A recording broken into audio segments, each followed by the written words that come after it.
Hello friends, MSc 109 का एक और इम्पॉर्टेंट क्वेश्चन है शब्दार्थ विभेदक अनुमापन। ऑसगुड स्यूट टेननबॉम ने 1957 में इस अनुमान को विकसित किया था। इसमें लाइकट के 5 बिंदु पैमाने के स्थान पर 7 बिंदु अनुमापन को अपनाया गया है। लाइकट ने 5 को अपनाया था और ऑसगुड और स्यूट टेननबॉम ने 7 बिंदु को अनुमापन को अपनाया था। इस शब्दार्थ विभेदक अनुमापक का अभिप्राय है कि किसी विषय या पदार्थ के बारे में घोषित राय के अनुसार निहितार्थ सुझाए जा सकते हैं। इसमें 3 से +3 के अंकों का प्रयोग किया जा सकता है, चाहे तो 1 से 7 तक का अंक प्रयोग हो सकते हैं। यह अनुमापन उत्पादों या संगठनों आदि के बीच तुलना करने के बड़े रोचक पक्ष उजागर कर सकते हैं। इस अनुमापन में प्राप्त अंकों की कारक विश्लेषण विधि द्वारा आगे समीक्षा हो सकती है। उदाहरण के लिए एक शोधकर्ता किसी पत्रिका के विषय में अपनी धारणाओं का अध्ययन करना चाहता है। उनके 8 आयामों का चयन किया है और आपसे अपेक्षा करता है कि आप अपनी धारणा अनुसार प्रत्येक +3 -3 तक अपने उक्त पत्रिका प्रदान करें। स्टैपल अनुमापक, इस विधि का नामकरण इसके प्रस्तावक जोहन स्टैपल के नाम पर हुआ है। ये दूसरा है, ठीक है। स्टैपल अनुमापक, इस विधि का नामकरण इसके प्रस्तावक जोहन स्टैपल के नाम पर हुआ है। इस अनुमापन के मध्य में एक कसौटी को रख उसके ऊपर नीचे की ओर 5 - 5 बिंदु -5 से +5 तक रखे जाते हैं। निरपेक्ष शून्य बिंदु को इसमें स्थान नहीं मिलता। इस ऊर्ध्वमुखी अनुमापक में ऋणात्मक मान का अर्थ है कि उत्तरदाता पदार्थ या गुण की ठीक से व्याख्या नहीं कर पा रहे हैं।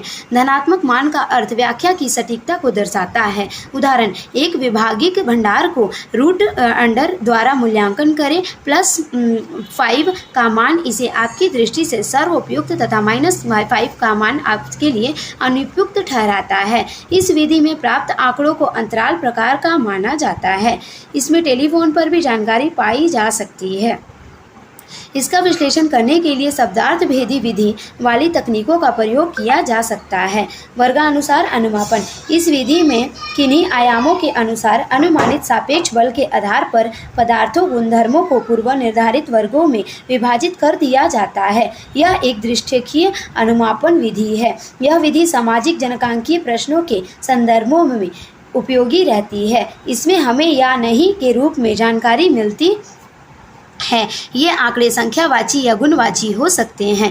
इस विधि में निर्देश देना एवं उनके अनुरूप उत्तर देना बहुत सरल एवं तत्काल प्रभावी रहता है। इसके अनेक विकल्प समाहित हो सकते हैं। उदाहरण, एक वर्गीय अनुमापन, क्या आप निजी घर में रहते हैं? हाँ या नहीं में उत्तर देना है। क्या आपके पास निजी कार है? हाँ या नहीं में उत्तर देना है। क्या आपके पास मोबाइल फ़ोन है? हाँ या नहीं में उत्तर देना है।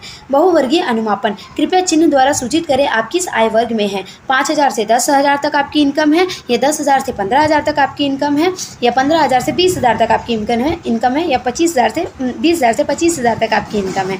ये बहुवर्गीय अनुमापन का एग्जाम्पल है। संचयी अनुमापन, ये गटमैन अनुमापन भी इसे कहते हैं। अन्य विधियों की भांति यहाँ भी उत्तरदाताओं के कथन की एक श्रृंखला की कड़ियों से सहमति या असहमति स्पष्ट करनी है। ये कथन एक संचयी श्रृंखला में विबद्ध होते हैं, अर्थात यदि आप तीसरे कथन में सहमत है तो यह दूसरे और पहले स्थान से भी सहमति को सूचित करता है। यहाँ उत्तरदाता के अर्जित अंक उन कथनों की गिनती से निर्धारित होते हैं जिनके पक्ष में उसने सहमति व्यक्त की हो। इस प्रकार अर्जित कुल संचयियों को यह अनुमान लगाते हैं कि उस श्रृंखला के कथन के कैसे उत्तर दिए गए हैं। आइए उदाहरण देते हैं। क्या आप प्रवासियों को अपने देश में निवास करने की अनुमति देने को तैयार हैं? क्या आप प्रवासी अपने समुदाय समाज के निवास की अनुमति देने को तैयार हैं? क्या आप प्रवासियों को अपने पड़ोस में रहने की अनुमति देने को तैयार हैं?